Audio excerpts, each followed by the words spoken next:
Ndabasuje nitwa Itangishaka Emmanuel. Nonaha ngaha leta y'u Rwanda itanze gasopo. Minisitiri Nduhungirehe akuriye inzira ku murima Inteko ya EU isaba ko rero Ingabire Victoire afungurwa. Minisitiri w'Ububanyi n'Amahanga n'Ubutwererane Ambasaderi Olivier Nduhungirehe yakuriye inzira ku murima rero Inteko ishinga amategeko y'umuryango w'ubumwe bw'Uburayi EU yasabye ko u Rwanda rugomba kurekura Ingabire Victoire umuhoza ufunzwe kuva rero muri Kamena 2025.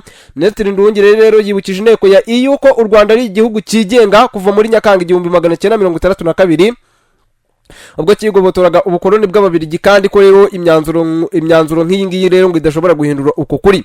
Aravuga ngo ndagira ngo rero nibutse Inteko ya EU niba yarabyibagiwe ko u Rwanda ari igihugu gifite ubusugire kandi kigenga kuva ubukoloni bw'Uburayi bwarangira, nta myanzuro ya gikoloni izahindura uko kuri. Ya minsi yaragiye neza kandi burundu rwose yararangiye.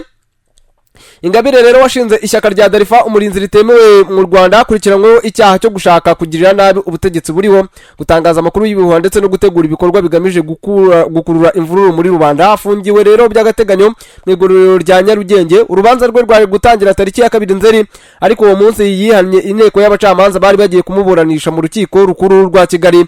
Asobanura ko rero ngatizeye ko yamuha ubutabera kuko rero ngo ariyo yasabye ko akorwa iperereza ubwo yaburanishaga abandi barimo abahoze muri Darifa umurinzi. Kwa 11 Nzeri abagize Inteko ya EU bateranye kugira ngo rero baganire ku ifungwa rya Ingabire, banafata umwanzuro rero wo kuryamagana ndetse no gusaba ko ahita afungurwa.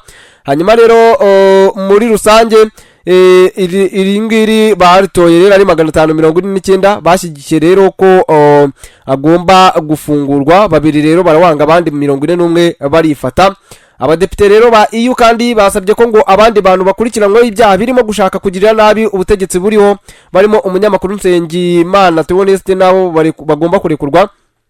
Inteko ishinga amategeko rero y'ubumwe bw'Uburayi yemeje umwanzuro wo kwamagana urubanza rukomeje rwa Ingabire Victoire, isaba ko rero arekurwa aka kanya. Ivuga ko ngo rurimo amakosa akomeye. Ingabire ukuriye ishyaka rya Darifa umurinzi ritemewe n'amategeko y'u Rwanda yatawe muri yombi rero n'ubundi muri Kamena uyu mwaka, haregwa ibyaha bitandatu rero birimo n'ubundi cyo kuba mu mutwe ugambiriye guhirika ubutegetsi, kurema umutwe w'abagizi ba nabi ndetse no gutegura ibikorwa bigamije gukurura imvururu muri rubanda. Ibyaha we akomeza guhakana. Urukiko rero ruherutse kwanga ubujurire bw'uyu munyapolitiki utavuga rumwe n'ubutegetsi wasabaga kuburana adafunze, ubu rero afungiye n'ubundi muri gereza. Inteko y'ibihugu rero bigize ubumwe bw'Uburayi ivuga ko ngo ibikorwa by'amategeko cyangwa se ibikorwa by'amategeko by'u Rwanda kuri Victoire Ingabire ngo biri mu nkubiri rero nini yo kuburabuza abantu bo mu ruhande rutavuga rumwe n'ubutegetsi. Kavuga ko kuva muri 2017 abantu batatu mu ishyaka rya FDO inyindi Victoire yahozemo ngo barapfuye cyangwa se baburirwa irengero byako kanya nta menya irengero. Leta y'u Rwanda rero yagiye ihakana ibikorwa ishinjwa byo kwibasira abatavuga rumwe n'ubutegetsi. Naho ku rubanza rwa Ingabire ikavuga ko rero ngo ubutabera bw'u Rwanda bwigenga ntacyo rero kugeza ubu ngubu. Ubundi iyi nkuru itangazwa bari bataragira icyo babivugaho, ariko mu kanya rero nibwo Minisitiri w'Ububanyi n'Amahanga avuze ko ngaba kuri inzira ku murima ko igihugu cy'u Rwanda kigenga, ko nta muntu rero ugomba kugifatira umwanzuro. Ati turigenga kuva mu mwaka w'1962 kandi byose murabizi ko abanyaburayi uburyo mwadutegekagamo ibyo byose byararangiye. Umwanzuro wayo inteko yasabye ko Ingabire n'abafunganywe nawe rero ngo barimo umunyamakuru Theoneste Nsengimana bafungurwa n'ubundi bari barafunzwe rero muri 2021 ngo bagomba kurekurwa kandi rero ibirego baregwa bigakurwaho nta yandi mananiza kuko rero bazira gukoresha uburenganzira bwabo mu mahoro. Mwitangaza abagize Inteko y'ubumwe bw'Uburayi basabye abategetsi b'u Rwanda gufungura ubwisanzure bw'itangazamakuru n'urubuga rwa politiki na demokarasi. Hanyuma kandi basabye komisiyo y'ubumwe bw'Uburayi gusubiramo inkunga harimo rero y'amafaranga ihabwa inzego z'ubutasi bw'u Rwanda zifite uruhare rero mu gufunga binyuranyije n'amategeko, yicarubozo ndetse n'imanza z'akarenganyo. Basabye kandi abahagarariye ibihugu bigize ubumwe bw'Uburayi i Kigali kuganira na guverinoma y'u Rwanda kuri ibi bibazo rero bavuze no gusura abafunzwe muri buriya buryo. Bamagana rero babasaba no gukurikirana imanza zabo. Abadepite 549 b'iyo nteko batoye bashyigikira uyu mwanzuro, babiri rero batoye bawanga naho 41 barifata. Twihuta cyane kandi tugana ku musozo reka tubabwire ko urukiko rwa gisirikare i Kinshasa byari biteganyijwe ko uyu munsi rutangaza icyemezo cyarwo ku rubanza rwa mbere rwarezwemo uwahoze ari perezida wa Kongo Joseph Kabila Kabange warezwe ibyaha rero byo gufatanya n'umutwe wa M23. Uyu munsi rero imyanzuro yafashwe, ariko mu kwezi gushize ubushinjacyaha bwasabiye Kabila igihano cy'urupfu bunasaba urukiko rutegeka ko imitungo ye ifatirwa nawe rero agashakishwa agatabwa muri yombi ako kanya. Kabila rero yashinjwe ibyaha by'ubugambanyi, gufatanya n'umutwe wa M23 gushyigikira iterabwoba n'ibindi, kandi yaburanishijwe adahari, kandi biteganyijwe ko n'uyu munsi ngo ntago yari buboneke. Ubwo rero bari bumukatire.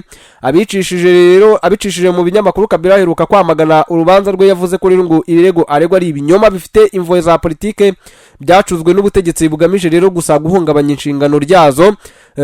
Urukiko rero niruhamya ibyaha uyu munsi rukamukatira. Yari wabaye wa mbere rero wabaye perezida wa Kongo ukatiwe n'urukiko nyuma yo kuva mu mirimo nk'umukuru w'igihugu, ariko urubanza rwe ndagira ngo nkwibutse ko uyu munsi rwasubitswe. Mwiburanisha rero hagaragajwe iby'ubushinjacyaha bwavuze ko ari ibimenyetso bimushinja, birimo rero ikiganiro Kabila yatanze akavuga ko M23 yahagarariye ibyifuzo by'abaturage ba Kongo hamwe n'ibyavuzwe n'umwe mu bo hafi ye, ko rero bashaka gukuraho ubutegetsi buriho. Humviswe kandi Eric Nkuba, umwe rero mu bahoze bakorana na Colonel Nanga. Uyu Nkuba rero yakatiwe urwo gupfa Kinshasa hamijwe gukorana na M23. Abahagarariye leta y'Kinshasa muri urubanza rero basabye ko Kabila yatanga indishyi zigera kuri miliyari 25 z'amadolari y'Amerika no gufatira imitungo ye. Abahagarariye leta za Kivu y'Epfo rero na Kivu ya Ruguru nabo basabye indishyi z'akababaro za miliyari 21 z'amadolari ndetse no gufatira imitungo ya Kabila.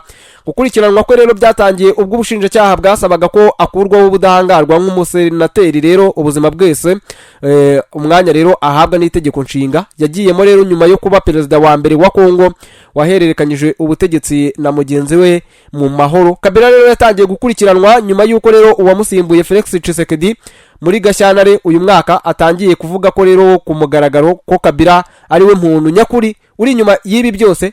Hanyuma rero amushinja gufasha umutwe wa M23 mu kwezi kwa Mata. Ubwo n'ukwezi kwa kane, Kabila rero wari umaze igihe aba hanze ya Kongo yabwiye abanyamakuru muri Afurika y'Epfo ati iyo mfatanya na M23 ibintu byari kuba rero bitandukanye cyane nuko bimeze uyu munsi. Mu mpera z'ukwezi kwakurikiyeho rero kwa Gicurasi, Kabila yerekeje i Goma, mugi wari umaze amezi anugenzurwa na M23. Byateye uburakari rero bukomeye ubutegetsi bwa Kinshasa, akurikiraho intambwe rero zo kumufatira imitungo ye ndetse no kumukurikirana ku bucamanza. Ntabwo bizwi neza rero aho Kabila aherereye uyu munsi muri iki gihe, ariko mu gihe urukiko rwamuhamya ibyaha rukamukatira bishobora rero kugira ingaruka ku bwisanzure bwe mu ngendo mpuzamahanga, kuko rero ashobora no gushyirirwaho ibihano na leta ya Kongo. Inyandiko zisaba polisi mpuzamahanga rero kumuta muri yombi, bakaba bashobora no kuzishyiraho. Uru rubanza rwatangiye muri Nyakanga uyu mwaka, ni rumwe rero muzagarutsweho cyane muri iki gihugu. Bamwe bavuga ko rero uyu munsi Kabila ashobora ahubwo gukatirwa igihano cy'urupfu, abandi rero bakavuga ko ngo ibyo ashinjwa nta shingiro bifite, ashobora no kugirwa umwere. Umwaka ushize leta ya Kinshasa yasubijeho ingingo yo gushyira mu ngiro igihano cy'urupfu, cyabujijwe rero gushyirwa mu ngiro muri 2003. Avuga ko rero ngo ubigaruye iyo ngingo kuko ngo hari ubufatanyacyaha bwa bamwe mu baturage babo, kandi ubugambanyi cyangwa se ubutasi byasize ikiguzi kiremereye ku baturage b'igihugu. Uru rukiko rukuru rero rwa gisirikare rwo muri Repubulika Iharanira Demokarasi ya Kongo rwanzuye ko urubanza rwa Joseph Kabila wayoboye iki gihugu n'ubundi kuva muri 2001 kugeza 2019 rwongera gutangira. Umwanzuro rero wafashwe kuri uyu wa 12 Nzeri 2025 nyuma y'aho abanyamategeko barengera inyungu za leta ya Kongo bamenyesheje abacamanza ko habonetse abatangabuhamya bashya biteguye gushinja Kabila.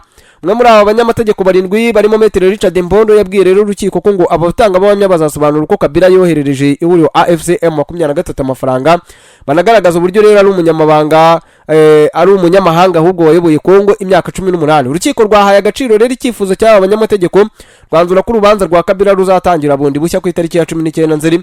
Urubanza rwa Kabila rero rwatangiye ku itariki ya 25 Nyakanga 2025. Ubushinjacyaha rero bumushinja ibyaha birimo kugambanira igihugu, kuba mu mutwe w'ingabo utemewe, gufata ku ngufu n'iyicarubozo, bugasobanura ko rero byose ngo yabikoze n'umuyobozi wa AFCM 23. Abanyamategeko barengera inyungu za leta ya Kongo bo rero banagaragaje ko Kabila adakwiye gushinjwa icyaha cyo kugambanira igihugu kuko ngo si umunyekongo, ahubwo ko akwiye gushinjwa ahubwo icyo kuba intasi y'igihugu cy'amahanga. Ubushinjacyaha kandi bwari bwasabiye Kabila igihano cy'urupfu. Abanyamategeko barengera inyungu za leta rero basaba ko imitungo ye yose ahubwo ifatirwa, akanacibwa ihazabu ya miliyoni 24 z'amadolari. Umwanzuro rero wari utegerejwe kuri uyu wa 12 Nzeri. Tariki ya 2 Nzeri Kabila yamaganye rero uru rubanza, asobanura ko ubu rwaburanishijwe rero ngo bugaragaza uburyo bwaburanishije bugaragaza ko ibyashinjwa ari ibihimbano bigamije inyungu za politike n'ubundi nari nabivuze z'ubutegetsi bwamunzwe n'ibyaha birimo kunyereza umutungo w'igihugu. Aravuga ngo ibi birego rero biri mu nyungu za politike biteganyijwe n'ubutegetsi bwatakaje icyizere kugira ngo rero bwihunze inshingano zabwo. Mu by'ukuri binyuze mu nzira zanenzwe, nta kimenyetso gifatika cyagaragajwe gushyigikira ibi birego. ubwo rero nuko bimeze mu makuru yose arimo kugenda atembera. Niba ari bwuje rero banza kandi subscribe w'icyo yitwa Ubuvumbuzi official, nicyo nakubwira kugira ngo rero andi makuru atazajya gucika. Hanyuma rero reka nkwifurize ibihe byiza, nge nitwa Itangishaka Emmanuel.